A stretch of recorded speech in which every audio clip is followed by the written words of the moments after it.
नमस्कार दोस्तों, आपका स्वागत है ख्याली दुनिया में, जहां कहानियां जीवंत होती हैं और ख्वाब हकीकत बनते हैं। हम लाए हैं आपके लिए रोमांचक कहानियां, दिलचस्प किस्से और वो सब कुछ जो आपकी कल्पनाओं को नई उड़ान देगा। तो चलिए इस सफर की शुरुआत करते हैं और खो जाते हैं ख्याली दुनिया की रहस्यमय गलियों में। इस चैनल पर प्रस्तुत सभी कहानियां, पात्र और घटनाएं काल्पनिक हैं। इनका किसी भी व्यक्ति, घटना या स्थान से कोई संबंध केवल संयोग हो सकता है। हमारा उद्देश्य सिर्फ और सिर्फ आपका मनोरंजन करना है। चैप्टर 15 यामी स्कोल्स अद्वैत। अद्वैत की पूरी बॉडी में दर्द हो रहा था। धीरे धीरे चलकर विला से बाहर आया। अद्वैत विला से बाहर आकर एक नजर चारों ओर देखा। फिर जैसे ही वह विला के गेट से बाहर सोसाइटी की गेट की तरफ जाने ही वाला था, उसकी नजर एक ब्लैक एसयूवी की ऊपर गई। उसे देखकर पहले तो अद्वैत हैरान हो गया। वह एसयूवी कुछ दूरी पर शांति से खड़ी थी, जैसे वह यहाँ पर हो ही नहीं। ये देखकर अद्वैत को थोड़ा अजीब लगा, क्योंकि अगर सुरेश अंकल उसे लेने आते, विला के दरवाजे पर कार खड़ी होती। फिर भी इन सब बातों को इग्नोर करके अद्वैत अपनी कार की सिर्फ धीरे धीरे चलकर जाने लगा। कार के अंदर से 4 जोड़ी आंखें अद्वैत के हर मूवमेंट को नोटिस कर रही थी। कार में पिछली सीट पर मौजूद यामी ने सोचा, ऐसा कैसे हो सकता है? जिस इंसान को थोड़ी देर पहले हंटर से इतनी बुरी तरह मारा गया हो, वह एकदम शांत एक्सप्रेशन के साथ आ रहा है, जैसे उसके लिए ये दर्द कुछ भी ना हो। ऐसे बहुत से दर्द झेले हो। 17 साल की उम्र में इंसान इतना सब कुछ कैसे झेल सकता है? उसने पुनर्जन्म लिया है, फिर भी वह उसके जितनी स्ट्रांग नहीं है। यामी की आंखों से एक बार फिर आंसू बहने लगे। जैसे तैसे अपने आंसुओं को कंट्रोल कर एकटक अद्वैत को देखने लगी। अगर उसकी आंखों में अद्वैत आंसू देख लेता, उसे पता चल जाता। यामी ने उसकी वो दयनीय हालत देखी थी। इस उम्र में उस तरह की हरेसमेंट को झेलना तो दूर, बच्चों के लिए देखना भी अच्छा नहीं होता। वह दोनों 17 साल के ही थे। अद्वैत अपनी एसयूवी का पिछला दरवाजा खोलकर धीरे से अपनी सीट पर बैठ जाता है। पिछली सीट पर गेट से सटकर बैठी यामी एकटक अद्वैत को देख रही थी, जो अभी अभी दर्द झेलते हुए मुश्किल से सीट पर बैठा था, क्योंकि हंटर की चोट से उसे बैठा भी नहीं जा रहा था। एसयूवी धीरे धीरे शांति सोसाइटी से बाहर जाने लगी। अद्वैत जो खुद के दर्द को कम करने के मकसद से खुद को सीट पर कंफर्टेबली एडजस्ट कर रहा था। अद्वैत को अपने ऊपर शिद्दत भरी नजरें महसूस होती हैं, जैसे वह नजरें ही उसके दर्द को कम कर देना चाहती है। इस एहसास को महसूस करते ही अद्वैत हैरान हो गया। उसने अपने बराबर की सीट पर देखा।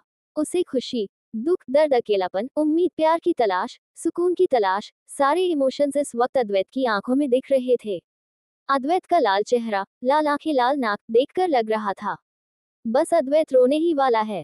ये देखकर यामी ने भरे गले से कहा, सुरेश अंकल पार्टीशन ऑन कर दो। ये सुनते ही सुरेश अंकल ने जल्दी ही पार्टीशन ऑन कर दिया। यामी की सॉफ्ट आवाज अद्वैत के कानों में गई। उसके रुके हुए आंसू की धाराएं बहने लगी। यामी ने जब अद्वैत की आंखों में आंसू देखे, उसकी आंखों से भी लगातार आंसू बहने लगे। जैसे ही अद्वैत उसे गले लगाने के लिए आगे बढ़ा, यामी भरे गले से बोली, नहीं नम, दूर रहो मुझसे। ये सुनकर अद्वैत दिल बुरी तरह टुकड़ों में टूट गया। उसकी आंखों से बुरी तरह आंसू बहने लगी, जैसे कुछ सालों के भूखे के खाना हाथ में आते ही वापस छीन लिया गया हो। कुछ सालों से अंधेरे में रहने के बाद, थोड़ी रोशनी देने के बाद वापस अंधेरे में धकेल दिया हो। किसी को एक छोटी सी उम्मीद दिखाकर उसी उम्मीद को बुरी तरह कुचल दिया गया हो। ऐसा ही इस वक्त अद्वैत फील कर रहा था। उसका मन कर रहा था, अद्वैत जोर जोर से चिल्लाकर बोलना, उसे ही दुनिया का सबसे अनलकी इंसान क्यों बनाया? क्यों भगवान, क्यों मेरे साथ ही ऐसा क्यों किया? माँ और बाप का प्यार नहीं दिया। मैंने आपसे शिकायत नहीं की, मेरा पहला प्यार छीन लिया। मैंने आपसे शिकायत नहीं की, फिर मुझे मेरा प्यार लौटाकर, प्यार की उम्मीद दिखाकर इसे 10 दिन में वापस छीन लिया। आप इतने बुरे कैसे हो सकते हो? आप बुरे नहीं हो। नहीं, आप मेरे साथ इतना बुरा क्यों कर रहे हो? ये बोलकर अद्वैत मन ही मन जोर जोर से चिल्लाने लगा, लेकिन बाहर से शांत खिड़की के बाहर देख रहा था। उसकी आंखों से लगातार आंसू बह रहे थे। अद्वैत ने यामी से चेहरा फेर लिया था, इसीलिए यामी अद्वैत के आंसू नहीं देख पा रहे थी। इधर यामी ने सोचा, अद्वैत मुझे पता है, मैंने तुम्हें हग नहीं किया, इसीलिए तुम्हें बुरा लग रहा है। तुम मुझे टच करते, या मैं तुम्हें टच करती, तुम्हारी चोटों में दर्द होता। मैं तुम्हें इतनी दर्द में देखकर अब थोड़े से दर्द में भी नहीं देख सकती हूँ। मुझे पता है तुम्हें गलतफहमी हुई है, लेकिन वह अभी दूर करने का टाइम नहीं है। अद्वैत अपनी भरी आवाज में सुरेश अंकल से बोला, अंकल यामी के घर की ओर गाड़ी ले लो।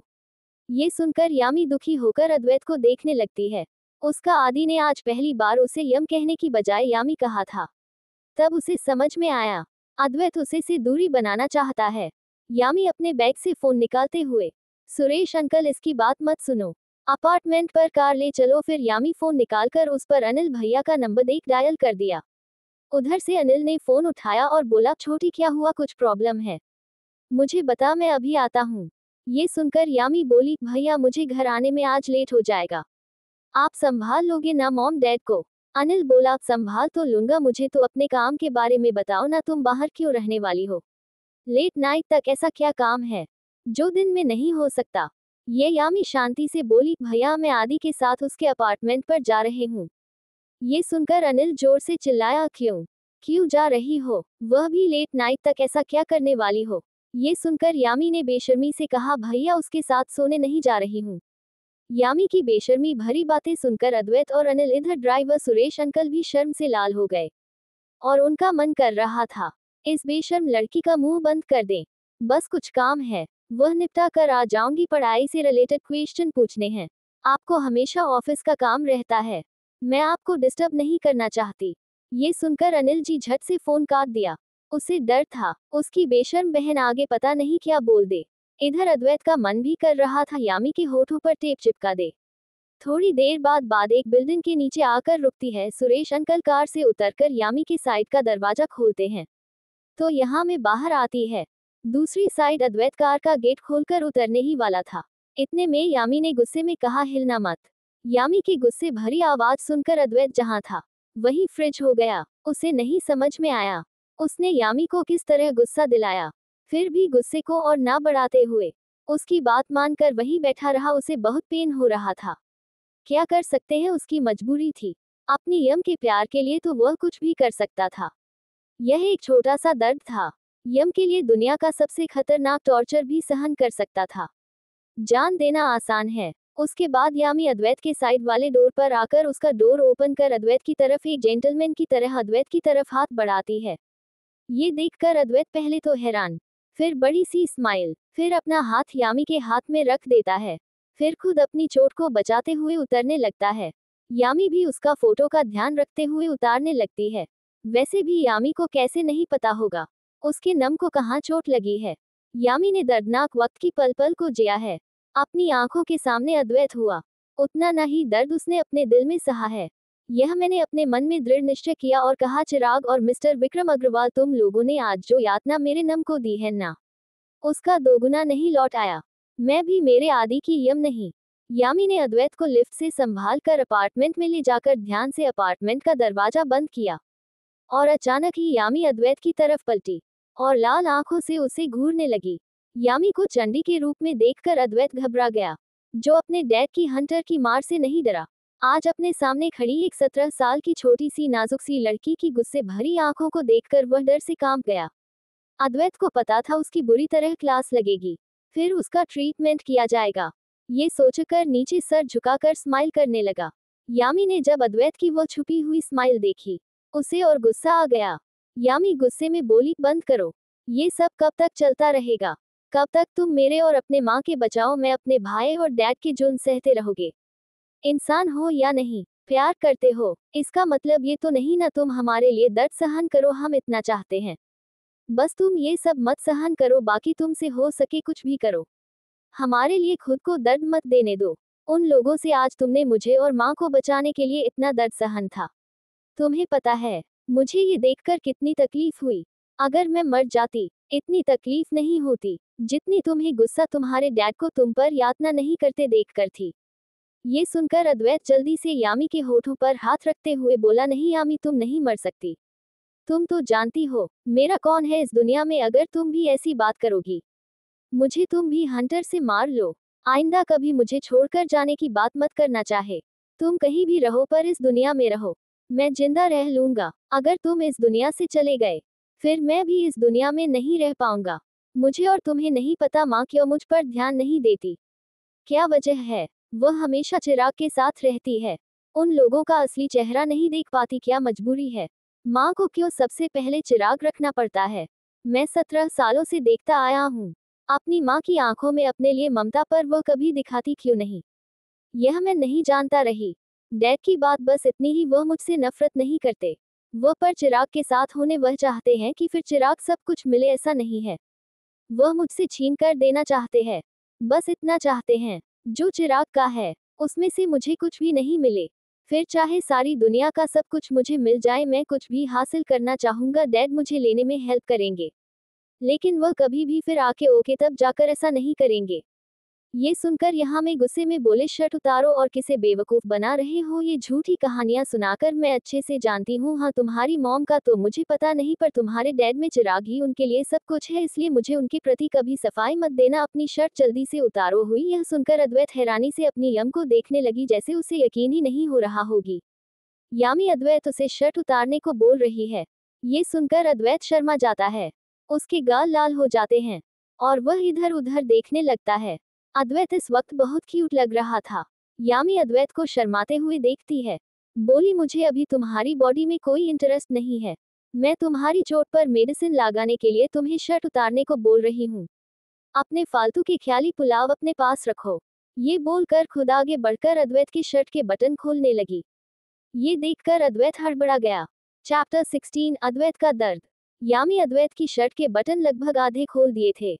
अद्वैत चेहरा शर्म से लाल हो गया था। वह धीरे धीरे अपने हाथों को बढ़ाकर यामी को रोकने की कोशिश कर रहा था, लेकिन यामी उसे आंखें दिखा देती। अद्वैत इधर उधर देखने लगता। अद्वैत बार बार बोल रहा था, यम सुनो, मैं खुद कर लूंगा। अद्वैत का इस तरह बार बार उसे रोकने की कोशिश करना, ऊपर से इतने दर्द में होकर भी उसे मेडिसिन नहीं लगाने देना। ये देखकर यामी को इस बात बहुत तेज गुस्सा आया। वो चिल्लाते हुए बोली, आदि तुम शांति एक जगह खड़े नहीं हो सकती क्या? अद्वैत शांति से स्टेचू बनकर खड़ा हो गया। अद्वैत अपने मन ही मन भगवान से बोला, गॉड प्लीज हेल्प मी, मैं इसके सामने शर्ट नहीं निकाल सकता, यह मेरी चोट को देखकर डर जाएगी, इसे मेरा दर्द बर्दाश्त नहीं होगा, प्लीज गॉड हेल्प मी। बस अद्वैत की शर्ट का लास्ट बटन बचा था। इतने में अपार्टमेंट की डोर बेल बजी। अद्वैत ने राहत की सांस ली। जल्दी से यामी को अपनी शर्ट का लास्ट बटन खोलने से रोक दरवाजे की तरफ देखने लगा। अद्वैत की इस हरकत से यामी चिढ़ गई और दरवाजा खोलने चली गई।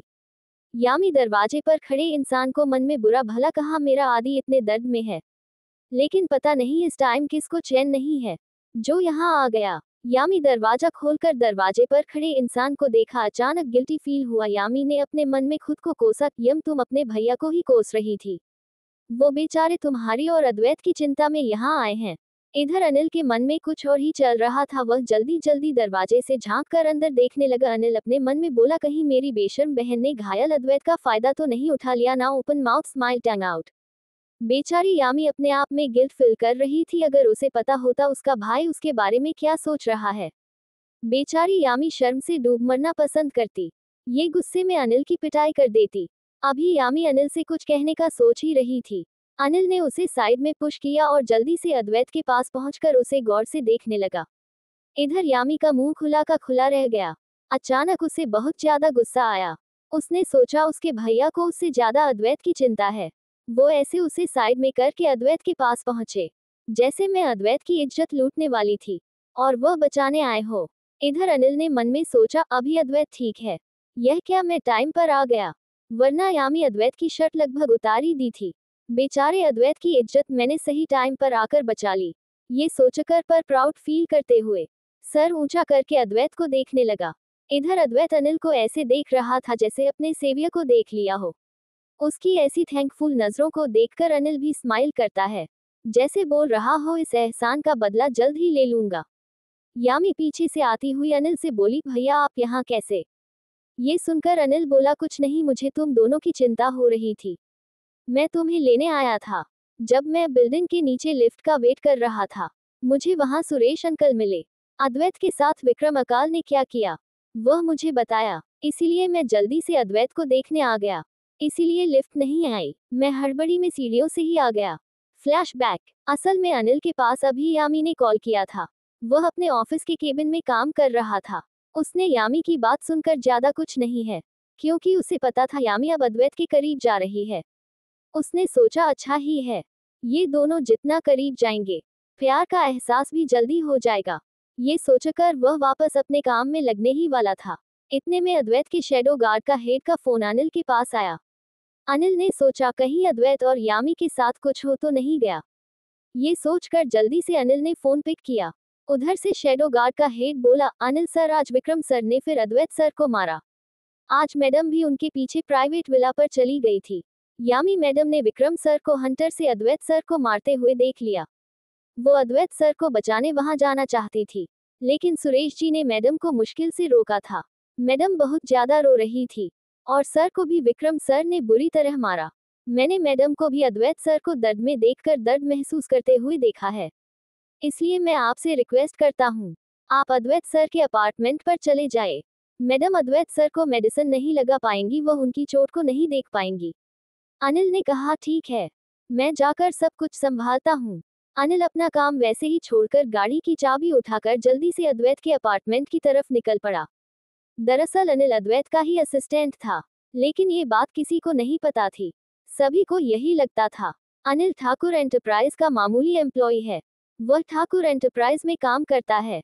अनिल यामी से बोला, छोटी तुम जाकर मेडिसिन की किट ले आओ, मैं अद्वैत के घाव पर दवाई लगा दूंगा। फिर अद्वैत को अच्छी सी कॉफी पिला दो, जिससे उसे दर्द में थोड़ा आराम मिले। तुमने जो खाना बनाना सीखा था, आज अद्वैत को भी अपने हाथ का खाना बनाकर खिलाओ। असल में जब यामी हॉस्पिटल से आने के बाद जब 10 दिन यामी घर रही थी, तब यामी ने अनिल से दिखावटी खाना बनाना सीख लिया था। वैसे तो वह खाना बनाने में परफेक्ट, किसी को शक ना हो। उसने अनिल से खाना बनाना सीखने का दिखावा किया था। यामी मेडिसिन किट लेने चली जाती है, जो किचन के पास ही एक सेल्फ में था। वहां जाकर यामी अपने आंखों से रुके हुए आंसू बहने देती है। उसने अद्वैत के घाव देख लिए थे, चाहे शर्ट का एक बटन बंद था। उसकी आंखों की देखने की शक्ति अच्छी थी। यामी ने अद्वैत चेस्ट और स्टमक के ऊपर नीले हंटर के निशान को देख लिए था। यामी ने अपने आंसू मेडिसिन के ट्यूब में डालने शुरू कर दिए। उसे अद्वैत के लिए दुख भी हो रहा था। अद्वैत का दर्द जल्द से जल्द कम करना चाहती थी, इसीलिए वो सामने से कुछ नहीं कर सकती थी। मेडिसिन के जरिए अद्वैत को आराम पहुंचा सकती थी। इधर अनिल गुस्से से अमित को घूर रहा था। इतनी देर में यामी मेडिसिन लेकर आ जाती है, फिर मेडिसिन अनिल को देकर किचन में कॉफी बनाने चली जाती है। अद्वैत अनिल के गुस्से को कम करने के लिए अनिल को चिढ़ाते हुए बोला, मैं तुम्हारी बहन का अकेले में फायदा नहीं उठाने वाला था, जो एक फोन पर दौड़े दौड़े चले आए। ये सुनकर अनिल भी अद्वैत को छेड़ते हुए बोला, तुम मेरी बहन का फायदा उठा भी नहीं सकते, उल्टा कभी मौका मिला तब फायदा उठाने वाला इंसान यामी होगी, ना कि तुम। मैं गारंटी देता हूँ, अगर भविष्य में तुम दोनों साथ आए, तुम दोनों के रिश्ते में तुम्हारी नहीं चलने वाली, चाहे रोमांस क्यों ना हो, यामी तुम पर हमेशा हावी रहेगी। अनिल की बात सुनकर अद्वैत मुंह बना लेता है। उसके पास कुछ भी बोलने के लिए नहीं था। अनिल जो भी बोल रहा था सब कुछ सच ही था, इसलिए अद्वैत को कोई जवाब नहीं सूझा। इसीलिए वह मुंह बंद करके सोफे पर बैठने ही जा रहा था। अनिल ने सीरियस होकर उसका हाथ पकड़ा और बोला, चलो बेडरूम में। अनिल की बात सुनकर अद्वैत पप्पी फेस बनाकर बोला, अनिल भैया, आपकी बहन मेरा एक बार नहीं 10 बार फायदा उठा सकती है, जिंदगी भर भी मेरा फायदा उठा सकती है। इसका मतलब यह नहीं आप भी मेरा बेडरूम में ले जाकर फायदा उठाएं। ये सुनकर अनिल चिढ़ गया और गुस्से में डांट देते हुए मगर धीमी आवाज में बोला, क्या तुम चाहते हो मैं छोटी को बुलाऊं या मेडिसिन लगवाने चुपचाप मेरे साथ बेडरूम में चल रहे हो? ये सुनकर अद्वैत अच्छे बच्चों की तरह गर्दन झुकाकर अपने बेडरूम की तरफ चला जाता है। अद्वैत को ऐसे आज्ञाकारी बिहेव करते देख अनिल के होठों पर स्माइल आ गई। अद्वैत के पीछे पीछे उसके बेडरूम में चला गया। अनिल ने बेडरूम में जाकर देखा अद्वैत अपने शॉर्ट्स में सारे कपड़े निकाल कर खड़ा है। जब अनिल की नजर की अद्वैत विक्की बॉडी पर मौजूद चोटों पर गई, अनिल भी अंदर तक कांप गया। एक पल के लिए उसे लगा जैसे अद्वैत को नहीं उसे मार पड़ी हो। अद्वैत के पूरे शरीर पर मोटे मोटे बैंगनी कलर के हंटर से मारने की चोटों से अद्वैत पूरा शरीर भरा पड़ा था। अगर कोई अजान भी अद्वैत की हालत देख ले, अद्वैत की यह हालत करने वाले इंसान को जान से मारने का मन करे।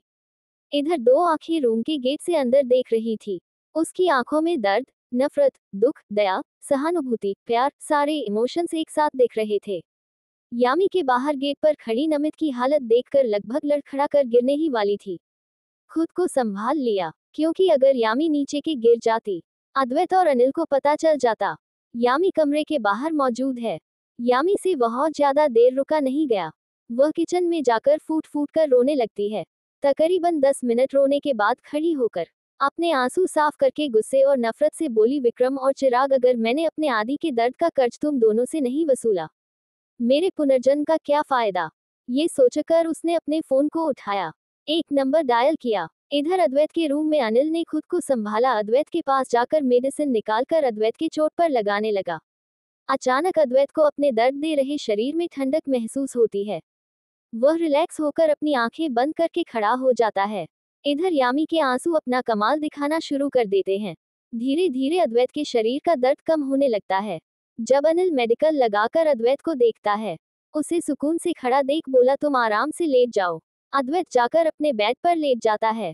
अनिल अद्वैत के सिर के पास बैठकर के बालों को सहलाते हुए गौर से अद्वैत को देखने लगा। ये देखकर अद्वैत ने अपनी आंखें बंद करके अनिल की गोद में सर रख दिया। अनिल यामी को ही प्यार नहीं करता बल्कि वह अद्वैत से भी बहुत प्यार करता था। अनिल के लिए परिवार के नाम पर सब नकली लोग हैं। अनिल की जिंदगी में बस अद्वैत और यामी है। बाकी अनिल को किसी से कोई मतलब नहीं रखना है। अनिल ने हमेशा अद्वैत को एक छोटे भाई की तरह ट्रीट किया है, बड़े भाई की तरह प्रोटेक्ट भी किया है। लेकिन जब बात अग्रवाल खानदान के लोगों की आती है, अनिल अद्वैत के लिए कुछ नहीं कर पाता। इस समय अनिल की आंखें नम थी। अद्वैत ने अनिल के नम आंखों को देख लिया था। अद्वैत अनिल को शांत कराने के लिए बोला, भैया आप तो जानते हैं ना, हमारी ट्रेनिंग कितनी कड़ी है, उसमें तो इससे भी ज्यादा दर्द सहना पड़ता है। ये तो मामूली सा दर्द है, यह कोई बड़ा दर्द नहीं है, इतना तो मैं सहन कर सकता हूँ। ये सुनकर अनिल को गुस्सा आ जाता है। गुस्से में अनिल बोला, तुम्हें ये चोटों का दर्द लग रहा है? अरे हंटर से मार की दर्द की बात नहीं कर रहा हूँ, मैं उस दर्द की बात कर रहा हूँ जो तुम्हें बिना गलती के अपमान से मिला है। तुमने ना कभी चिराग के रास्ते में आने की कोशिश की और ना ही कभी अग्रवाल खानदान की प्रॉपर्टी में इंटरेस्ट दिखाया। वो बुढ़े अग्रवाल की गलती है जो तुम्हारे प्यार के नाम पर अपनी सारी प्रॉपर्टी कर दी। इसमें तुम्हारी क्या गलती है?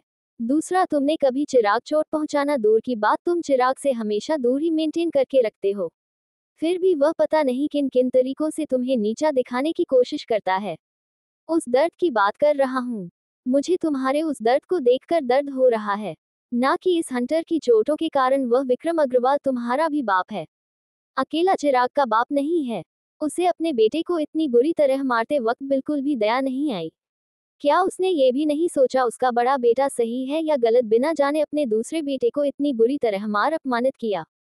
चैप्टर 17, सुमित्रा की असलियत। अनिल ने देखा अद्वैत कोई जवाब नहीं दे रहा। उसने गर्दन झुकाकर अद्वैत को देखा, वो सुकून से सो रहा है। ये देखकर अनिल ने झुककर उसके फोरहेड पर किस किया। अच्छे से ब्लैंकेट उड़ाकर कमरे से बाहर आ गया। किचन में जाकर यामी सारा खाना तैयार कर चुकी थी। ये देखकर अनिल ने यामी के सिर पर हाथ रखते हुए बोला, छोटी खाना बना दिया, लेकिन हम ज्यादा देर नहीं रुक सकते।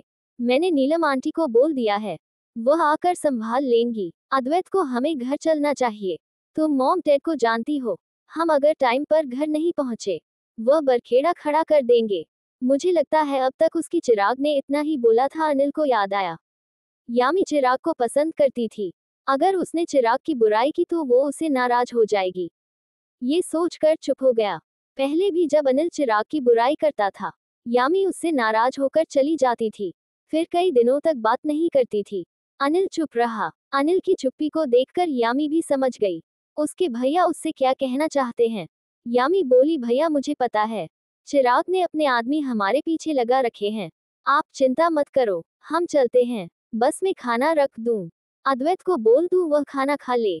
ये सुनकर अनिल ने बोला, नहीं अभी अद्वैत को रहने दो, वह सो चुका है। जब नींद से उठेगा नीलम आंटी उसे खाना खिला देंगी। ये सुनकर यामी ने हाँ में सर हिलाया और अनिल के साथ फ्लैट से बाहर चली गई। जब वह लिफ्ट की तरफ जा रहे थे, उन्होंने देखा सामने से नीलम आंटी आ रही है। नीलम आंटी अद्वैत की केयरटेकर थी, जो हमेशा अद्वैत का ध्यान रखती थी। लेकिन कुछ दिन पहले नीलम आंटी के बहू और बेटे उनसे मिलने आए थे, इसीलिए नीलम आंटी ने कुछ दिन की छुट्टी ली थी। नीलम आंटी के बहू और बेटे बहुत बड़े ऑफिसर है। नीलम आंटी अद्वैत से बहुत प्यार करती, ख्याल रखती है। बचपन से ही नीलम आंटी ने ही अद्वैत को पाला था। नीलम आंटी के बच्चे उन्हें अपने साथ ले जाना चाहते हैं, लेकिन नीलम आंटी अद्वैत को छोड़कर नहीं जाना चाहती। अनिल नीलम आंटी से बोला, आंटी हमने खाना बनाकर रख दिया है। मिस्टर अग्रवाल ने आज फिर अद्वैत को उस चिराग के कहने पर मारा है, प्लीज उसका ख्याल रखना। ये सुनकर नीलम की आंखें नम हो गई और बोली, इस बच्चे पर वो दोनों बाप बेटे बचपन से ही जुल्म करते आ रहे हैं। भगवान सब देख रहा है। उनके कर्मों की सजा उन्हें जल्द ही मिलेगी। मैं भगवान से यही प्रार्थना करूंगी। एक माँ की बद्दुआ है। जितना उन्होंने मेरे बच्चे को दर्द दिया है, उससे कहीं गुना उन्हें दर्द मिले। ये सुनकर यामी मन ही मन बोली, आंटी आपकी ख्वाहिश बस आज रात को ही पूरी हो जाएगी। यामी के चेहरे पर डेविल स्माइल आ गई। उसके बाद अनिल बोला, आंटी आपने अद्वैत का ख्याल रखना, अब हम चलते हैं। आंटी ने अनिल और यामी के सर पर हाथ रखकर बोली, बच्चों में जानती हूँ अद्वैत बाबा की ही किस्मत खराब नहीं है, तुम दोनों की भी है। तुम दोनों की माँ बाप भी किसी लालची कुत्ते से कम नहीं है। ये सुनकर अनिल को शर्मिंदगी महसूस होती है। उसका बाप सोतेला था, माँ असली थी। नीलम आंटी फ्लैट के अंदर चली जाती है। अनिल और यामी लिफ्ट से ग्राउंड फ्लोर पर आकर अपनी कार में बैठकर घर की ओर निकल पड़ते हैं। नीलम आंटी फ्लैट में आकर किचन में चेक करती है। उन्हें खाना बना हुआ मिलता है। ये देखकर वह स्माइल करती हैं। यामी मैडम, आप सच में बाबा से प्यार करती हो। आज से पहले मैंने अद्वैत बाबा के लिए प्यार आपकी आंखों में नहीं देखा। वो प्यार आज इन बुजुर्ग आंखों ने देख लिया। मैंने जब अद्वैत बाबा पर होने वाले जुल्मों की बात की तब आपकी आंखों में नमी आई थी। फिर जब मैंने भगवान से उन्हें बद्दुआ और सजा देने की बात बोली, आपकी आंखों में नफरत आ गई थी। मैं तभी समझ गई, आप जरूर अद्वैत बाबा के इस अपमान भरे दर्द का बदला जरूर लेंगी। बदला ले या ना ले आपकी मर्जी, पर मैं आपसे यही उम्मीद करती हूँ। काश आप अद्वैत बाबा को सच्चा प्यार दे और उनकी जिंदगी में सुकून और प्यार लाए। फिर नीलम आंटी अद्वैत के रूम में जाकर अद्वैत के सर को सहलाते हुए बोली, भगवान इस बच्चे की आपने क्या किस्मत लिखी है, जिसने ना तो बचपन से माँ बाप का प्यार पाया, ना किसी और का। लोग कहते हैं चिराग बाबा के पास माँ नहीं है, उन्हें लाड प्यार की जरूरत है, लेकिन अद्वैत बाबा के पास माँ बाप, नाना और दादू भी है। लेकिन उन लोगों को यह नहीं पता, इतने रिश्ते होने के बाद भी अद्वैत बाबा को एक भी रिश्ते की प्यार और प्रोटेक्शन महसूस नहीं किया। ये सोचकर वहीं बैठकर अद्वैत कर सहलाने लगी है। घने जंगल में एक काला साया पूरे काले कपड़ों में ढका, उसके फेस को भी काले कपड़े से कवर किया गया था। वह जंगल में चलता जा रहा था। वह धीरे धीरे जंगल के सन्नाटे में पत्थर पर चलता हुआ जा रहा था, जिससे सूखे पत्ते टूटने की आवाज आ रही थी। चारों तरफ शांति थी, जो पत्तों की आवाज भी अजीब लग रही थी। वह साया चलता पहाड़ के सामने रुकता है।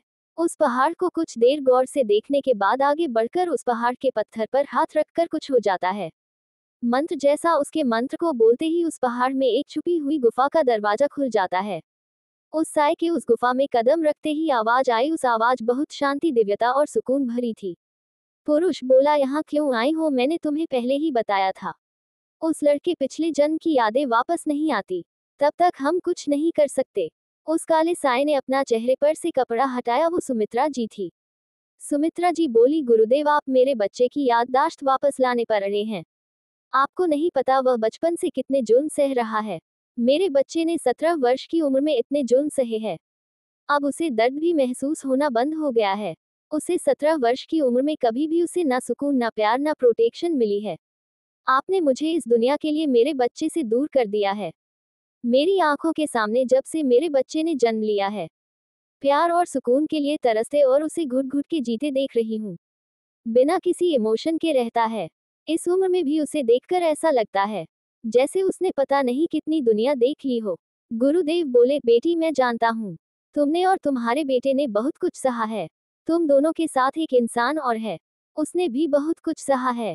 लेकिन तुम चिंता मत करो, जो इंसान तुम लोगों से जुड़ा है उसे सारी सच्चाई पता चल रही है। उसकी पिछले जन्म की याददाश्त आ गई है, इसलिए वह तुम्हें और तुम्हारे बेटे को कुछ नहीं होने देगी। तुम्हारे बेटे की रक्षक है। वो आज भी तुम्हारे बेटे की रक्षा करना चाहती थी, लेकिन उस पर अभी कुछ बंदिशों में बंधी है। जब चारों तरफ तुम लोगों पर मुसीबतें आएंगी तब वो लड़की तुम दोनों माँ बेटी की रक्षा के साथ अपनी भी रक्षा करेगी। पिछले जन्म में वह तुम दोनों माँ बेटे के खिलाफ थी, इसलिए उसकी और तुम लोगों की जिंदगी खत्म हो गई थी। इस बार कुछ अलग होने वाला है। इस बार तुम लोगों का सबसे बड़ा दुश्मन जल्दी तुम लोगों के सामने आने वाला है।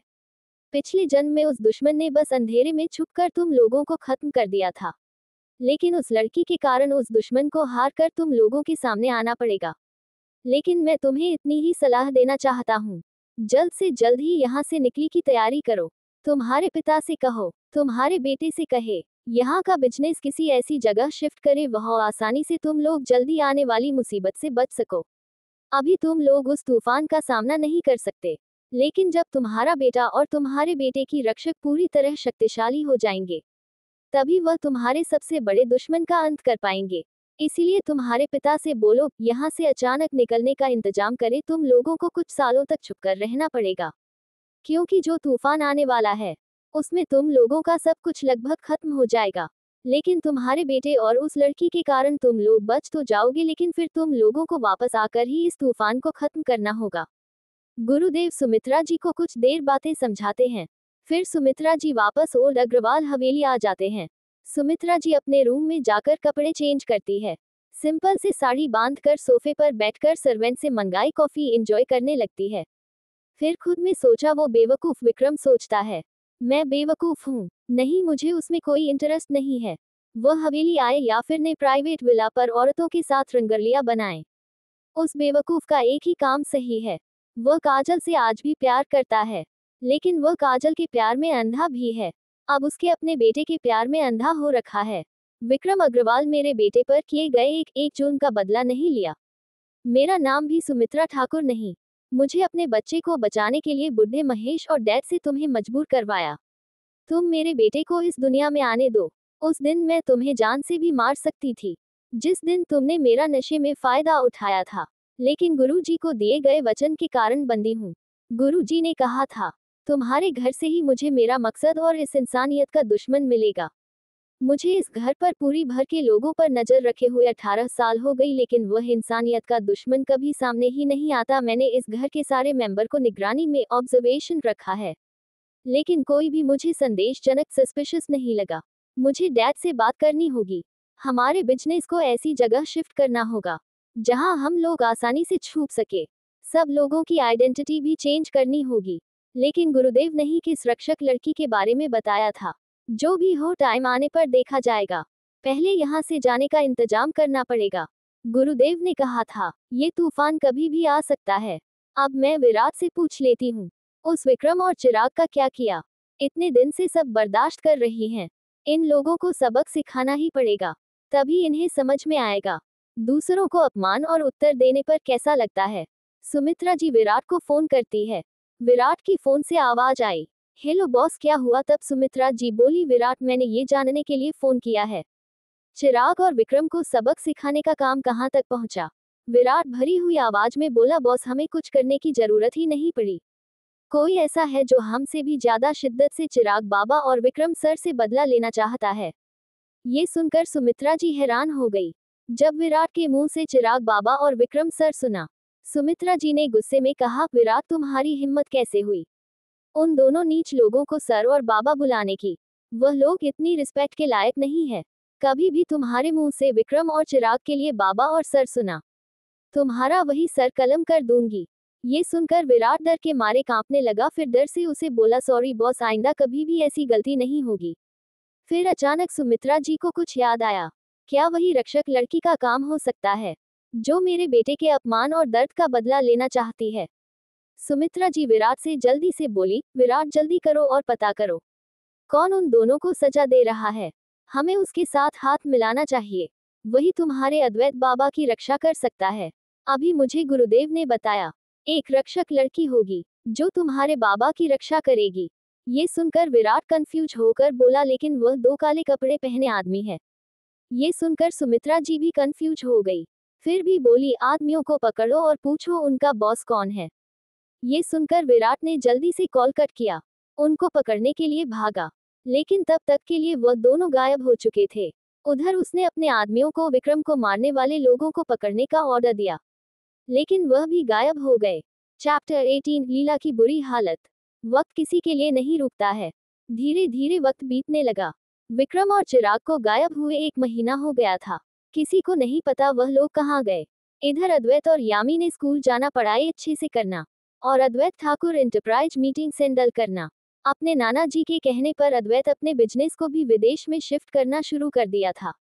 ठाकुर एंटरप्राइज देखकर ऐसा लग रहा था जैसे धीरे धीरे अपनी पोजीशन खो रहा था और दिवालिया हो रहा है।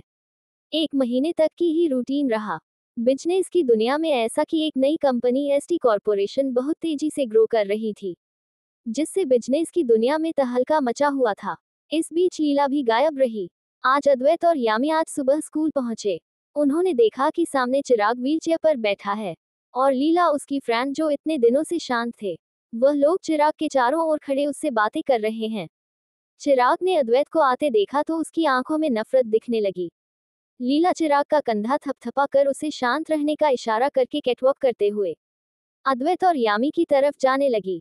जब वो अद्वैत और यामी के पास पहुंच गई, लीला ने शर्माने की एक्टिंग करते हुए बोली, अद्वैत मुझे माफ कर दो। घर में इमरजेंसी के कारण मैं 1 महीने तक आपसे मिल नहीं पाई और ना ही मैं स्कूल आ पाई। मुझे लगता है आप मेरी यह गुस्ताखी माफ कर देंगे।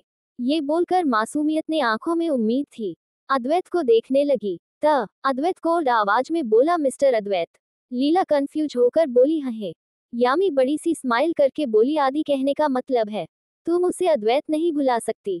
आदि को नहीं पसंद कि बाहर के लोग उसे उसके नाम अद्वैत से बुलाए। आदि चाहता है आपको जब भी आदि को ग्रीट करना हो आप उसे मिस्टर अद्वैत बुलाओ। यामी ने आदि बार बार जोर देकर लीला को चिढ़ाया। अद्वैत यामी को देखकर स्माइल कर रहा था और लीला की तरफ ऐसे देखा जैसे कह रहा, यम सही बोल रही हैं, मैं यही चाहता हूँ। अद्वैत ने यामी का हाथ धीरे से पकड़ा और लीला को इग्नोर करके अपनी क्लास की तरफ बढ़ गया। यामी और अद्वैत एक ही क्लास में थे। अद्वैत और यामी दोनों ही स्टूडेंट्स और मार्क्स के आधार पर पढ़ाई में कमजोर स्टूडेंट में आते थे। 12th ग्रेड सी के स्टूडेंट थे।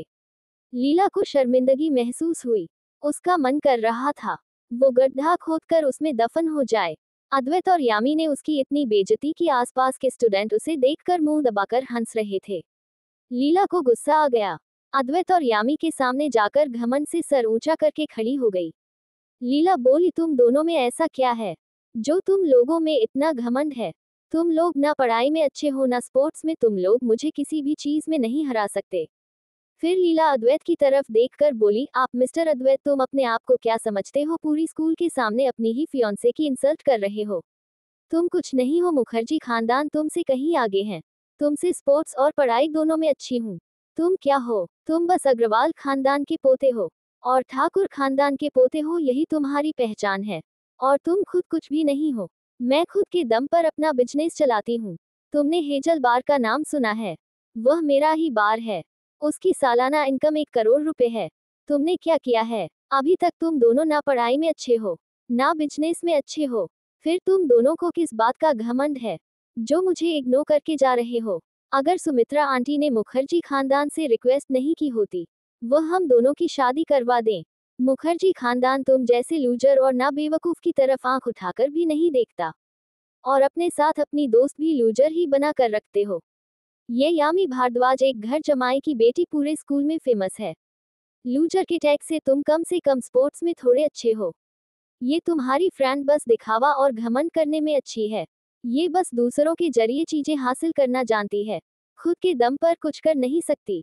तुम इसकी बराबरी मेरे साथ कर रहे हो। खुद को और इसको पहले आईने में जाकर देखो। तुम दोनों में ऐसा क्या है जो मैं लीला मुखर्जी खानदान की छोटी बेटी तुम दोनों के मुंह लगाऊंगी? सुमित्रा आंटी के बेटे हो तुम। मैं तुमसे बात कर रही हूँ।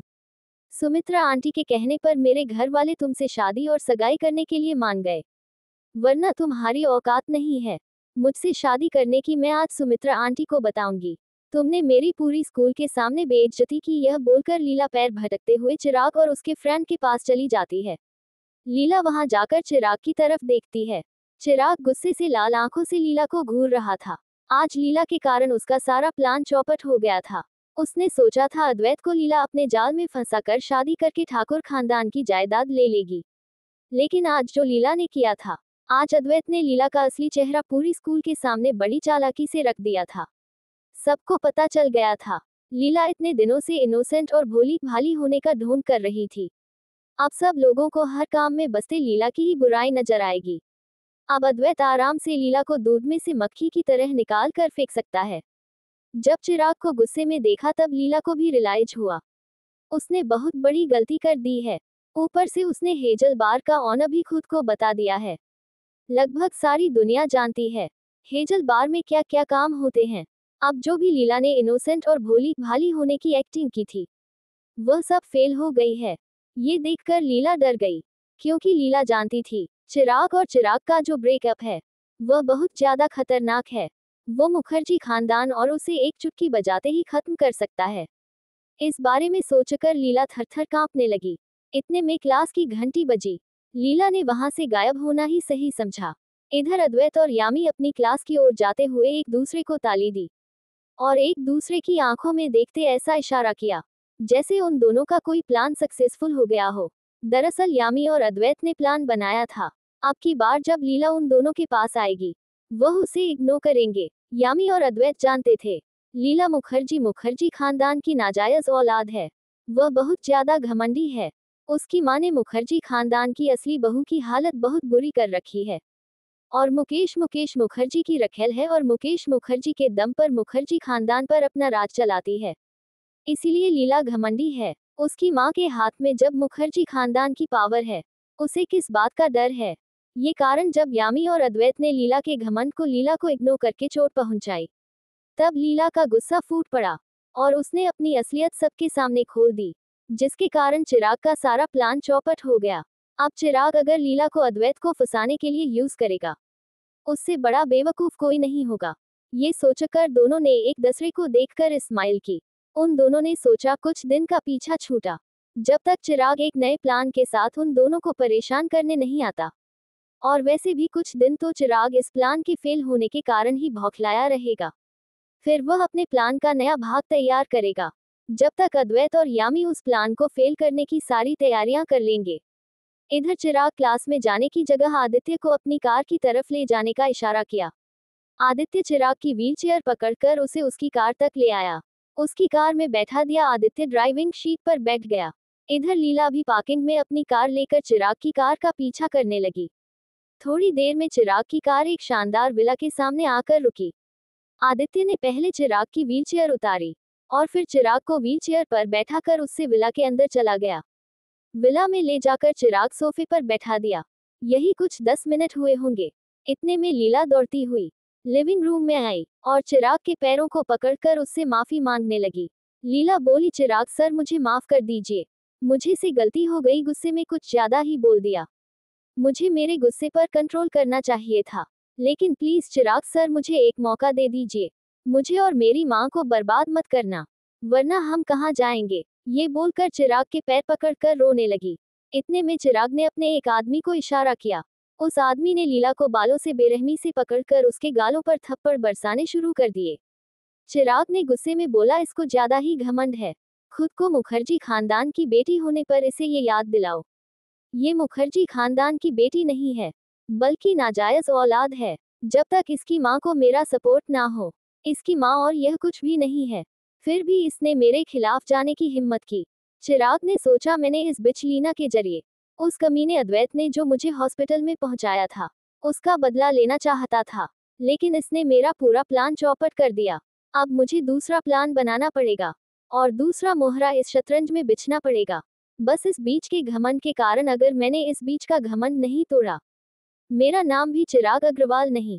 इसे भी पता चलना चाहिए, जो चिराग के साथ दगा करता है उसकी क्या हालत होती है। इस बिच को गुरु माँ के पास भेज दो और इसके सारे कारनामे बता दो, और गुरु माँ से ये भी कहना, ये हमारे किसी काम की नहीं है। इसने हमारे प्लान को एक स्टेप पीछे भेज दिया है। अब हमें सुमित्रा ठाकुर और उसके बेटे को अपनी मुट्ठी में करके बर्बाद करने में और वक्त लगेगा। बस इसी बिच के कारण ये किसी काम की नहीं है। गुरु माँ का नाम सुनते ही लीला डर के मारे लगभग रो ही पड़ी और बोली, चिराग सर प्लीज मुझे गुरु माँ के पास मत भेजिए। मैं वादा करती हूँ, मैं आपका काम जो भी बिगाड़ अगर सही नहीं किया, मैं खुद की जान ले लूंगी। ये सुनकर चिराग जोरों से हंसने लगा। उसकी हंसी इस वक्त किसी राक्षस की तरह लग रही थी। वह हंसते हुए बोला, बिच तुम्हें क्या लगता है मैं तुम्हें इतनी आसान मौत दूंगा? कभी नहीं, तुम्हारा नाम तो गुरु माँ ही करेगी। तुम्हें कैसी मौत मिलनी चाहिए, या तुम किसी और भी काम आ सकती हो, अब ये सब गुरु माँ पर डिपेंड करता है। उसके ये कहते ही चिराग पर एक आदमी लीला को उसके बालों से पकड़कर खींचते हुए विला से बाहर ले जाकर कार की डिक्की में बंद करके कहीं लेकर चला गया। वह कार लीला को लेकर एक बहुत ही खतरनाक जंगल में चली गई। थोड़ी दूर जाकर उस आदमी ने कार रोकी और डिक्की से लीला के बालों से पकड़कर लीला को उस जंगल में घसीटते हुए बहुत ही खतरनाक गुफा की तरफ ले जाने लगा। उस गुफा के चारों तरफ कंकाल ही कंकाल मौजूद थे।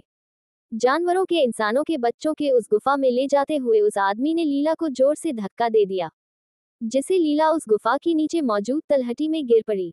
उस आदमी ने जोर से कहा, गुरु माँ, इस लड़की ने आपके प्लान को खराब किया है। गुरु माँ, आप इस लड़की को सजा दे। चैप्टर 19, यामी की गुरु। क्लास अटेंड करने के बाद अद्वैत और यामी जब पार्किंग में आए, अद्वैत बोला, मैं तुम्हें घर छोड़ देता हूँ। यामी ने भी हाँ में सिर हिलाया। वह भी पैसेंजर सीट पर बैठ गई। अद्वैत ने ड्राइविंग सीट पर बैठकर कार आगे बढ़ा दी। उनकी कार अभी थोड़ी दूर ही गई थी, अचानक यामी को बेचैनी होने लगी, जैसे कुछ खतरनाक होने वाला है। यामी पूरी पसीने में भीग चुकी थी। अचानक उसे कुछ धुंधला धुंधला दिखाई देने लगा। यामी ने देखा चारों तरफ अंधेरा है। उस अंधेरे में दो बड़ी बड़ी खूंखार आंखें उसे नफरत से देख रही हैं। यामी ने अपने आसपास दुष्ट फीलिंग को महसूस किया। यामी को जब से वह दो खूंखार आंखें दिखने शुरू हुई थी, तब से उसे अपनी आंतरिक शक्ति में कमजोरी महसूस हो रही थी। अचानक से चारों तरफ का माहौल बदल गया। अब वह एक सफेद कमरे में थी। वहां पर चारों तरफ सफेद धुंध ली हुई थी। जब यामी इधर उधर देखकर महसूस कर रही थी, अचानक इस जगह इतनी अच्छी फीलिंग कैसे आने लगी। तभी उसे एक सफेद कपड़ों में बहुत ही सुंदर सी महिला दिखाई देती है। वो औरत बोली, यामी, मैं तुम्हारी गुरु हूँ। मेरा नाम राजश्री अप्सरा है। यामी, मैं तुम्हें गुरु होने के नाते एक बात बताना चाहती हूँ। तुमने थोड़ी देर पहले जो खूंखार फीलिंग महसूस की थी, वह तुम्हारे आने वाले कल में तुम्हें उसका सामना करना होगा। तुम जिस इंसान की रक्षक हो उसकी रक्षा करना होगा। वो अभी अपनी रक्षा करने में सक्षम नहीं हुआ है, लेकिन तुम्हें जैसे मैं शिक्षित करती हूँ, वैसे ही तुम्हें अब अपनी शक्तियों को बढ़ाना है। मैंने तुम्हें पहले भी दिमाग कंट्रोल करने वाली शक्ति मिली थी। तब मैंने तुम्हें कहा था, यामी, प्रैक्टिस करो और अपनी आंतरिक शक्ति को बढ़ाओ। लेकिन तुमने उस बात को इग्नोर करके दुनिया के छोटे मोटे मामले निपटाने में लगी। मैं आज तुम्हें खूंखार फीलिंग महसूस कराकर ये ही बताना चाहती हूँ, ये छोटी छोटी प्रॉब्लम्स कुछ भी नहीं है। अभी एक बड़ा तूफान आने वाला है। तुम्हें उसके लिए तैयार रहना होगा, क्योंकि अगर तुम उस इंसान की अपनी रक्षा नहीं कर पाए, एक बार फिर सब कुछ खत्म हो जाएगा। तुम्हें ये पता होगा, तुमने पुनर्जन्म लिया है। मैं तुम्हें बता दूं, तुम्हारे पुनर्जन्म का कारण भी यही है। पिछले जन्म में तुम लोग एक साधारण इंसान की तरह खत्म हो गए थे। यामी बोली, आपका कहने का मतलब है मेरा और अद्वैत का पुनर्जन्म, हमारी आंतरिक शक्ति जागृत नहीं हुई, इसी कारण हमें पुनर्जन्म लेना पड़ा। राजश्री बोली, तुम दोनों का पुनर्जन्म दुनिया को आने वाले तूफान से बचाने के लिए हुआ है। उसी तूफान के लिए तुम लोगों की आंतरिक शक्ति दिखाई गई है। असल में तुम लोग साधारण इंसान हो ही नहीं हो। तुम सही समझे, मैं तुम्हारे फ्रेंड अद्वैत की बात भी कर रही हूँ। वह कोई साधारण इंसान नहीं है। उसकी याददाश्त वापस नहीं आई है और तुम उसकी ही रक्षक हो। और तुम्हारे पिछले जन्म में तुम लोग इतनी आसानी से इसीलिए मारे गए। तुम लोगों ने इस दुनियादारी से अलग अपने अंदर झांक कर कभी देखा ही नहीं, इसीलिए तुम्हारे दुश्मन ने छुपकर तुम लोगों को आसानी से खत्म कर दिया। लेकिन तुम लोगों के मरने के बाद इस दुनिया में क्या तबाही हुई, तुम लोग नहीं जानते, इसलिए प्रभु ने टाइम को वापस पीछे किया और इस बार तुम लोगों की आंतरिक शक्ति जगाना जरूरी था। इसीलिए तुम्हारी आंतरिक शक्ति पुनर्जन्म के बाद सक्रिय हो गई थी। राजश्री बोली, मास्टर, अद्वैत की आंतरिक शक्ति जागृत हो गई है, लेकिन वह सक्रिय नहीं हुई है। जब तक मास्टर अद्वैत की शक्तियां पूरी तरह जागृत नहीं हो जाती, तब तक तुम लोग उस तूफान को खत्म नहीं कर सकते। लेकिन इस बार कुछ अलग हुआ है। इस बार वह तूफान जल्दी आने वाला है। तुम लोगों को यहाँ से भागना पड़ेगा। फिर तुम लोगों को प्रैक्टिस करके अपनी आंतरिक शक्तियों को बढ़ाना होगा। फिर वापस आकर इस तूफान के कारण सबसे दुश्मन को खत्म करना होगा।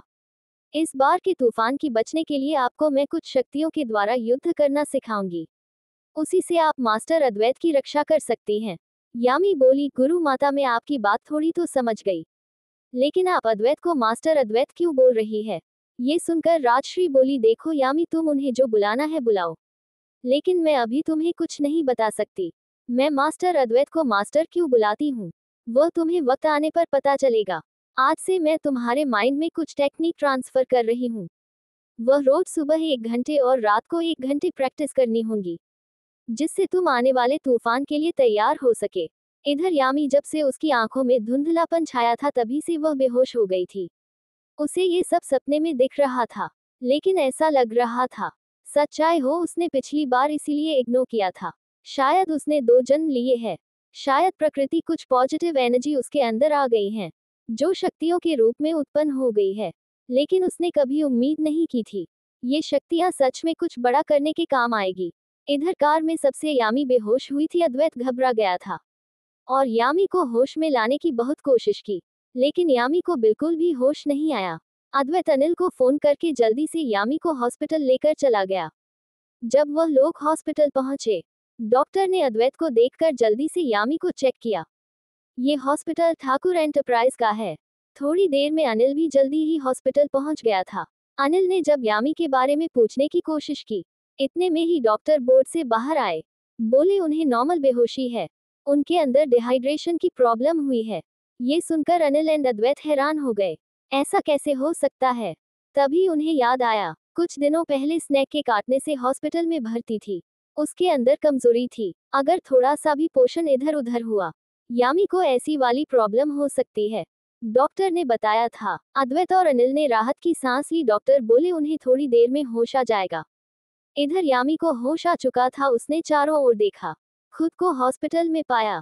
मुस्कुराते हुए सोचा, आदि भी छोटी छोटी बातों पर घबरा जाता है। बेहोश क्या हुई आदि मुझे सीधा हॉस्पिटल लेकर पहुंच गया। फिर वह अपनी गुरु माता की बातें सोचते हुए बोली, गुरु माता ने बताया वो सच हो सकता है, पुनर्जन्म संभव है, वह शक्तियां भी मौजूद होती हैं। मैंने पहले इग्नोर करके गलती कर दी। अब से मुझे छोटे छोटे मामलों पर ध्यान देने की बजाय मुझे अपने अद्वैत रक्षा करनी है, गुरु माता ने कहा था। अद्वैत पर बहुत बड़ी मुसीबत आने वाली है, मुझे अद्वैत की रक्षा करनी है। मैं अपनी जान लगाकर भी अद्वैत की रक्षा करूंगी। ये सोचते हुए जो उसकी गुरु माता ने योग शक्ति दी थी, उनका ध्यान करने लगी। वह अभी से स्टार्ट कर दी, क्योंकि राजश्री जी ने उसे यह कहा था, 1 घंटे पक्का प्रैक्टिस करनी है। उसे राजश्री जी की बात मानने के अलावा भी खुद की शक्तियों को मजबूत करना होगा, जिससे आसानी से अद्वैत को प्रोटेक्ट कर सके, जब तक अद्वैत जी यादाश्त और शक्तियां वापस नहीं आ जाती। इधर अद्वैत और अनिल ने फैसला किया था, अब से यामी के खाने पीने का ध्यान वो दोनों मिलकर रखेगी। घर पर अनिल और स्कूल में अद्वैत, इसी तरह दोनों मिलकर यामी के पोषण की कमी पूरी कर सकते हैं। अनिल और अद्वैत यामी को घर ले आते हैं। इधर यामी अपनी योग शक्ति की प्रैक्टिस करने लगती है और अद्वैत और अनिल यामी को पोषण देने के लिए प्रॉपर डाइट फॉलो करवाते हैं। इसी तरह दिन बीतने लगते हैं। रात दोबारा लगभग गायब ही हो गया था। विक्रम तो उस दिन से ही गायब था जिस दिन विक्रम की पिटाई हुई थी। इसी तरह दिन बीतने लगते हैं। अचानक स्कूल वालों ने स्विमिंग कंपटीशन रखा। अब एग्जाम आने वाले थे। वह 12th के स्टूडेंट्स के बीच एग्जाम की टेंशन खत्म करने के लिए एक फ्रेंडली मैच कराना चाहते थे। कंपटीशन 5 दिन बाद रखा गया था। सारे बच्चे एक्साइटमेंट से इंतजार कर रहे थे।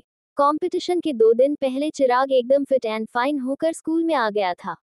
इसी तरह जब उसे स्विमिंग कंपटीशन के बारे में पता चला, उसने अद्वैत को चैलेंज कर दिया, मैं मॉम डैड से कोई शिकायत नहीं करूंगा अगर तुम मुझसे कंपटीशन में जीत भी जाते हो, इसलिए क्या तुम मेरे साथ स्विमिंग कंपटीशन करना चाहते हो? पूरी क्लास के सामने इस चैलेंज को एक्सेप्ट करो, चिराग ने धीरे से कान में अद्वैत के कहा। अद्वैत ने उसे ऐसे देखा जैसे किसी बेवकूफ को देख रहा हो। वह चिराग अद्वैत को देखकर बोला, वैसे तुम्हारे पास मौका है, तुम चाहो तो यामी को इम्प्रेस कर सकते हो। लेकिन अद्वैत ने चिराग पर बिल्कुल भी ध्यान नहीं दिया। वह यामी के पास आकर खड़ा हो गया। यामी इस कंपटीशन में भाग नहीं लेने वाली थी। यही कारण था अद्वैत ने चिराग का चैलेंज स्वीकार नहीं किया, क्योंकि अगर वह स्विमिंग करता यामी को मनाना मुश्किल हो जाता है। इसीलिए उसने चिराग पर कोई ध्यान नहीं दिया था। यामी के बार बार बेहोश होने के कारण अनिल और अद्वैत दोनों ने ही उसे मना कर दिया था। इसीलिए गुस्से में मुंह फुलाकर यामी साइड में खड़ी थी, क्योंकि उसे भी स्विमिंग करनी थी। लेकिन अद्वैत और अनिल ने ये बोलकर मना कर दिया था, स्विमिंग करने में स्ट्रेंथ की ज्यादा जरूरत होती है, इसीलिए इंसान को एकदम फिट और फाइन होना चाहिए। तुम हॉस्पिटल से आने के बाद 2 बार बेहोश हो चुकी हो। यामी उन्हें यह नहीं बता सकती, वह अपनी शक्तियों के कारण बेहोश हुई थी, इसीलिए उसने उनकी बात मान ली। लेकिन वो उन दोनों से ही गुस्सा हो गई थी। इधर जब अद्वैत में यामी को गल फुलाए खड़े देखा, वह स्माइल करते हुए बोला, कोई बात नहीं है, अगली बार कर लेना स्विमिंग, तुम्हें तो पता है ना, तुम 2 बार बेहोश हो चुकी हो, हमें तुम्हारी सेहत की चिंता है। यामी ने कुछ जवाब नहीं दिया, लेकिन यामी के चेहरे पर एक ब्राइट स्माइल और आंखों में चमक आ गई, क्योंकि उसके आंखों के सामने का सीन अलग ही था। असल में यामी को 6 पैक एब्स और 8 पैक एब्स वाले लड़के की बॉडी देखना बहुत ज्यादा पसंद था, जिसे बॉडी बिल्डर दिखाते हैं ना। बिना शर्ट के फिर बॉलीवुड और हॉलीवुड में सेलिब्रिटी बिना शर्ट के अपने सिक्स पैक एब्स डोले एंड स्ट्रांग चेस्ट दिखाते हैं। वह सीन यामी को बहुत ज्यादा पसंद था, इसीलिए जब यामी ने सामने देख रही थी, बहुत सारे लड़के हाफ पेंट में अपने सिक्स पैक एब्स पैक डोले लिए स्विमिंग पूल के सामने खड़े थे। करीब 20 लड़के हैंडसम और बॉडी बिल्डर खड़े थे। स्विमिंग कंपटीशन में भाग लेने वाले जब यामी ने इतने सारे हैंडसम और बॉडी बिल्डर लड़कों को देखा, यामी के चेहरे पर ब्राइट स्माइल, आंखों में चमक देखी। अद्वैत पहले कुछ देर यामी को शक भरी नजरों से देखने लगा, फिर जब उसने यामी की नजरों का पीछा किया, उसका चेहरा काला पड़ गया। यामी दूसरे लड़कों के सिक्स पैक एब्स और डोले देख रही थी। अद्वैत को इतनी जलन हुई, उसने यामी का हाथ पकड़ा और कुछ दूर मौजूद के चेंजिंग रूम में खींच कर ले गया। वहां जाकर एक प्राइवेट कमरे का दरवाजा खोला, उसमें जाकर यामी को एक वॉल से सटाकर खड़ा कर दिया। यामी को अद्वैत को घूर कर देखने लगा, यामी भी उसकी आंखों देखकर घूरने लगी। ये देखकर अद्वैत चिढ़ गया, उसने अपनी टी शर्ट निकाल कर रख दी और बोला, अब देखो कितना देखना है उतना, लेकिन यह नहीं दूसरे लड़कों को देखो। यामी अद्वैत की जलन देखकर जल्दी से अपने फेस पर सीरियस एक्सप्रेशन लाकर उसकी बॉडी को अपने हाथों से टच करके बोली, ठीक है, मैं देखने को तैयार हूँ, लेकिन मैं टच करके भी देखूंगी। ये सुनकर अद्वैत हैरान होकर यामी को देखने लगा। अद्वैत सोच रहा था, ये लड़की कितनी बेशर्म है, इसकी जगह कोई और लड़की होती, शर्मा कर गर्दन झुका लेती या यहाँ से भाग जाती। अद्वैत यह सब सोच ही रहा था, अचानक उसे अपनी बॉडी में कट सा फील हुआ। उसने यामी के हाथों को देखा, वह उसके एट पैक एब्स को टच करके देख रही थी। ये देखकर अद्वैत ने झटके से यामी का हाथ पकड़ लिया। यामी उसे गुस्से से घूरने लगी। ये देखकर अद्वैत बोला, यह क्या कर रही हो? यामी अद्वैत को कुछ बोलती इतने में ही उनके चेंजिंग रूम के गेट पर कोई नोक करने लगा। चैप्टर 20 यानी की किडनैपिंग। स्कूल में स्विमिंग कंपटीशन था, उसमें यामी भाग लेना चाहती थी, लेकिन यामी के बार बार बेहोश होने के कारण अनिल और अद्वैत यामी को स्विमिंग कंपटीशन में भाग लेने के लिए सख्त मना कर दिया था। चिराग अद्वैत को चैलेंज करता है, लेकिन अद्वैत चिराग को इग्नोर करके यामी को मनाने के लिए चला जाता है। स्विमिंग कंपटीशन में भाग न लेने वह गुस्सा होकर गाल फुलाकर एक साइड में खड़ी थी। यामी को देखकर अद्वैत उसे मनाने के लिए उसके पास जाता है। यामी अपने सामने मौजूद लड़कों की सिक्स पैक एब्स निहार रही थी। अद्वैत को पता था, यामी को लड़कों की सिक्स एब्स बॉडी बहुत ज्यादा पसंद है, उसे जलन होती है। वो यामी को खींचकर प्राइवेट चेंजिंग रूम में ले जाता है। वहां जाकर अपनी टी शर्ट निकालकर बोला, बाहर लड़कों को तांगने की जरूरत नहीं है, जितना चाहे देखना है, मुझे देख सकती हो। ये सुनकर यामी बोली, ठीक है, टच भी करूंगी। ये सुनकर अद्वैत हैरान हो जाता है। यामी कटक महसूस करते ही अपने होश में आया। अद्वैत यामी का हाथ पकड़ लेता है। यामी कुछ कहती इससे पहले दरवाजे पर नॉक होता है। अब आगे। अद्वैत ने यामी को जल्दी से टेबल के नीचे छुपाया और दरवाजा खोला। तब अद्वैत ने देखा कि सामने प्रीति खड़ी है और अद्वैत को ललचाए नजरों से देख रही है। ये देखकर अद्वैत उसने कड़क आवाज में बोला, प्रीति तुम यहाँ क्या कर रही हो? ये सुनकर प्रीति बोली, वो अद्वैत, तुम्हें प्रिंसिपल सर बुला रहे हैं। अद्वैत प्रीति से बोला, चलो चलते हैं। जिसके बाद प्रीति अद्वैत के पीछे पीछे चल दी। अद्वैत आगे चला गया, फिर प्रीति ने हल्का सा मुड़कर अजीब सा इशारा किया। जब प्रीति और अद्वैत प्राइवेट चेंजिंग एरिया से चले गए, तब अचानक एक काली परछाई तेजी से एक रूम से निकलकर जिस रूम से अद्वैत निकला था, उस रूम में घुस गई। अचानक उसने डंडे से यामी के सिर पर वार कर दिया। यामी पीछे मुड़कर देखती है, इतने में उस परछाई ने यामी की गर्दन पकड़ ली, जिससे यामी भी धीरे धीरे बेहोश हो गई। फिर उस परछाई ने यामी को गोद में उठाया, चेंजिंग रूम के दूसरे दरवाजे से गायब हो गई। इधर जब अद्वैत प्रिंसिपल ऑफिस की तरफ जा रहा था, तभी उसे अजीब सा एहसास हुआ। ऐसा लगा शायद यामी मुसीबत में यही महसूस करते हैं। वह प्रीति को घूर कर देखने लगा। प्रीति अद्वैत की आंखें देखकर अजीब सा डर महसूस कर हड़बड़ा कर इधर उधर देखती हुई बोली, क्या हुआ अद्वैत? अद्वैत की आंखों में ऐसा पता नहीं क्या था। प्रीति की पूरी बॉडी में जलन होने लगी। यह महसूस करते ही प्रीति जल्दी से बोली, अद्वैत मैंने कुछ नहीं किया, मुझे कपिल धारण ने बोला था तुम्हें प्रिंसिपल सर बुला रहे हैं। कपिल धारण का नाम सुनते ही अद्वैत सब कुछ समझ गया। प्रीति से अपनी नजरें हटा ली।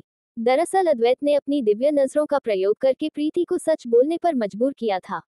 अगर प्रीति झूठ बोलती, अद्वैत अपनी आंतरिक शक्ति उस पर और मजबूत कर देता, जिससे प्रीति की बॉडी अंदर से जलने लगती है। प्रीति ने सब कुछ सच बता दिया था। अद्वैत ने प्रीति को जाने दिया और सोचने लगा, कपिल धारण के बारे सोचते हुए वह स्कूल के गेट से बाहर निकल गया। इधर चिराग भी छिपकर सब कुछ सुन रहा था। वह बोला, ये सही मौका है चिड़िया को वापस जाल में फंसाने का, उसे बचाकर। मुझे लगता वो कपिल धारण शुरू से ही यामी के पीछे पड़ा है। चिराग अभी यह सब सोच ही रहा था, तभी चिराग की कानों में प्रीति की आवाज आई। प्रीति बोली, वो घमंडी और दिखावटी यामी भी ना पता नहीं क्या किस्मत लेकर पैदा हुई है। अग्रवाल खानदान के दोनों लड़के ही उसके पीछे पड़े हैं। काश वो कपिल उसे जान से मार दे, तो वह चिराग की प्रॉपर्टी भी हासिल नहीं कर पाएगी। चिराग को मैं अपना बनाकर चिराग की हेल्प अग्रवाल खानदान की पूरी प्रॉपर्टी हासिल करने में करूंगी। प्रीति की बात सुनकर चिराग के चेहरे पर एक खतरनाक स्माइल आ गई। चिराग जाकर प्रीति के पीछे खड़ा हो गया। प्रीति को अपने खतरनाक ओरा ऐसे घेरने लगा। उसका ओरा ऐसा था जैसे कोई राक्षस हो। प्रीति को अपने आसपास एक खतरनाक फीलिंग महसूस हुई, जिससे प्रीति के शरीर में कपकपी सी दौड़ गई।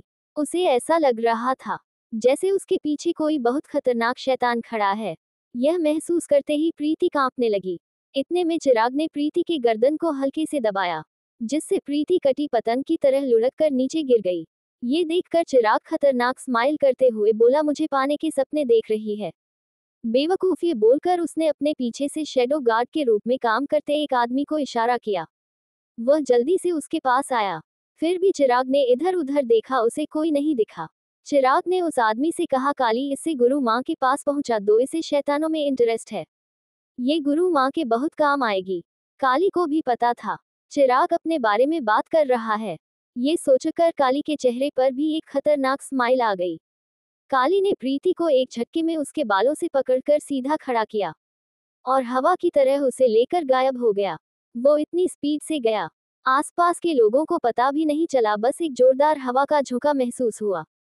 उसे महसूस करते ही लोगों के शरीर में कपकपी महसूस हुई। उन लोगों ने ऐसा महसूस किया जिससे उनके पास से कोई शैतान गुजरा हो।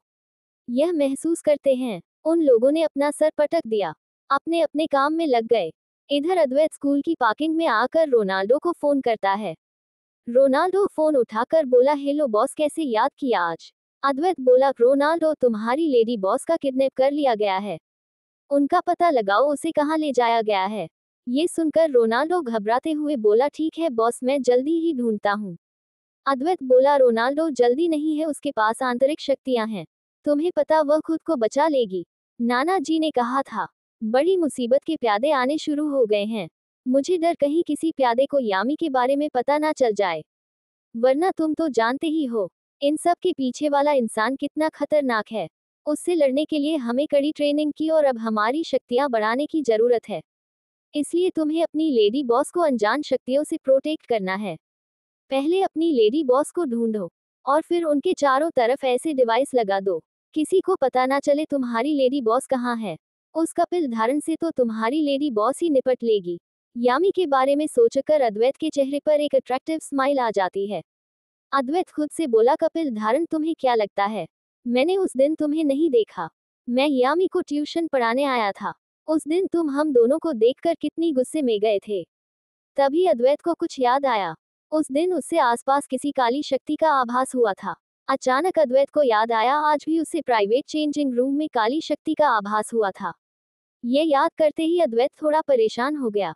फिर भी उसने सोचा, यामी को प्रैक्टिस की जरूरत है, वो अकेला प्यादा यामी का कुछ नहीं बिगाड़ सकता, लेकिन फिर भी यामी की सेफ्टी के लिए मुझे वहां जल्दी पहुंचना होगा। ये सोचकर वह रोनाल्डो को एक मैसेज करता है, अपनी कार में बैठकर जल्दी ही निकल जाता है। इधर चिराग भी प्रीति को ठिकाने लगाकर वहां से जल्दी ही निकल जाता है। वह भी यामी को ही ढूंढने गया था। अद्वैत ने सही सोचा था, कपिल धारण को काली शक्तियां मिल चुकी थी। इस वक्त वो किसी राक्षस की तरह दिख रहा था। कपिल धारण की कुर्सी पर बैठा था, उसके चारों ओर 3 काले कपड़े वाले आदमी खड़े थे। कपिल धारण के बड़े बड़े दांत, लाल आंखें, बड़े बड़े बाल, उसके हाथ पैर शरीर किसी पहलवान की तरह मोटे थे और उसकी मांसपेशियां साफ साफ उसकी स्किन से दिख रही थी। चैप्टर 7 में अद्वैत और यामी स्टडी की प्रॉब्लम सॉल्व कर रहे थे। तब कपिल यामी से मिलने पहुंचा था, क्योंकि उसे 2 दिन पहले पता चला था यामी हॉस्पिटल में है। उसे स्नेक ने काट लिया, इसलिए वह यामी से मिलने गया था जब उसके घर आने का पता चला। लेकिन जब अद्वैत और यामी को सामने देखा, उसे गुस्सा आ गया। वो यामी से बहुत ज्यादा प्यार करता था। वह प्रॉपर्टी के लालच में अंधे अद्वैत और चिराग को यामी के साथ नहीं देख सकता था। वह गुस्से में घर से बाहर चला गया था। फिर उसने खुद को चोट पहुंचाई। उसका खून बह रहा था। कपिल ने बिना अपनी चोट पर ध्यान दिए अपने गुस्से में चला जा रहा था। अचानक एक काली परछाई उसके सामने आई। उसके हाथ को पकड़कर अपने मुंह में लेकर कपिल का आधे से ज्यादा खून पी गई। जब कपिल ने सोचा वह मरने ही वाला है, इतने में उस परछाई ने उतना ही खून उसकी बॉडी में वापस डाल दिया। फिर उस परछाई ने उसका खून वापस पीना शुरू कर दिया। कपिल को दोबारा लगा वह मरने ही वाला था। उस परछाई ने वापस उसकी बॉडी में खून डाल दिया। वैसे ही कम से कम 6-7 बार किया। फिर वह परछाई गायब हो गई। वह डर के मारे अपने घर में चला गया। उसे रात अचानक उसे अपने शरीर में ऐंठन महसूस हुई। उसका शरीर मोटा और बड़ा होने लगा। धीरे धीरे उसकी स्किन पतली होती गई और उसकी मांसपेशियां दिखने लगी। उसके दांत भी बड़े होने लगे। आंखों का कलर भी चेंज हो गया। उसने खुद को आईने में देखा। वह इतना डर गया, कम से कम आधे घंटे तक चीखा। कपिल स्टडी में अच्छा था, इसलिए स्कॉलरशिप लेकर गांव से आया था। कपिल ने स्कूल में पहली बार यामी को देखा था। वो उसे पसंद करने लगा था। धीरे धीरे वह पसंद उसके पागलपन में बदलती गई। जब उसने यामी के बारे में सुना अग्रवाल खानदान की प्रॉपर्टी यामी के नाम पर है, उसने सोचा यामी को फंसाकर अग्रवाल खानदान की प्रॉपर्टी हासिल कर लेगा। फिर उसे पता चला अग्रवाल खानदान के दोनों पोते प्रॉपर्टी के लिए लड़ रहे हैं। ये सुनकर उसे गुस्सा आ गया। उसने ठान लिया था इन दोनों को अपने रास्ते से हटाकर यामी को पाकर रहेगा। उसके बाद से ही वह यामी के पीछे लग गया। लेकिन वह किसी काम से अपने गांव गया था। यामी के साथ वो स्नैक वाली घटना हो गई। उसके बाद जब वह गांव से लौटा, उसके दोस्त ने उसे सारी घटना बताई। वह उसे मिलने जाना चाहता था, लेकिन उसके दोस्त ने उसे बताया उसकी फैमिली, चिराग, अद्वैत और उसके दोस्त साथ ही हैं। उसने 2 दिन बाद जाने का डिसाइड किया था। जब मिलने गया था वहां अद्वैत और यामी पढ़ाई करते हुए दिखे। अगली सुबह जब कपिल यामी से बात करने जा रहा था, वह अनिल के साथ स्कूल चली गई। यामी के घर के सामने एक गैराज है, उसमें से कपिल ने भी एक गाड़ी किराए पर ली। वह भी यामी के पीछे स्कूल चला गया। जब वह स्कूल में पहुंचा, यामी चिराग के साथ बहस कर रही थी। फिर थोड़ी देर बाद यामी बेहोश हो गई।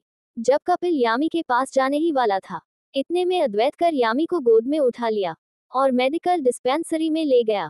वहां जब उसने डॉक्टर की बात सुनी, उसने राहत की सांस ली। फिर वो घर आ गया।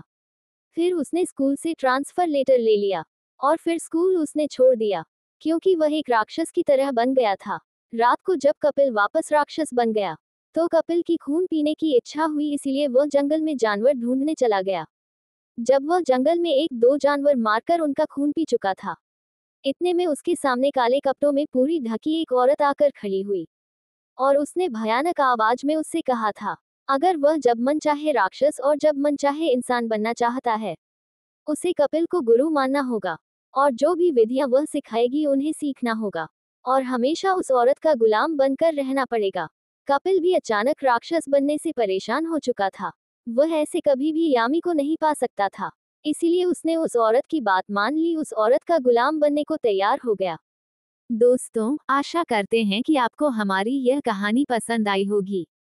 अगर आपने इस सफर का आनंद लिया हो, तो हमारे चैनल ख्याली दुनिया को लाइक करें, अपने दोस्तों के साथ शेयर करें, कमेंट में अपनी राय दें और हमारे चैनल को सब्सक्राइब करना न भूलें।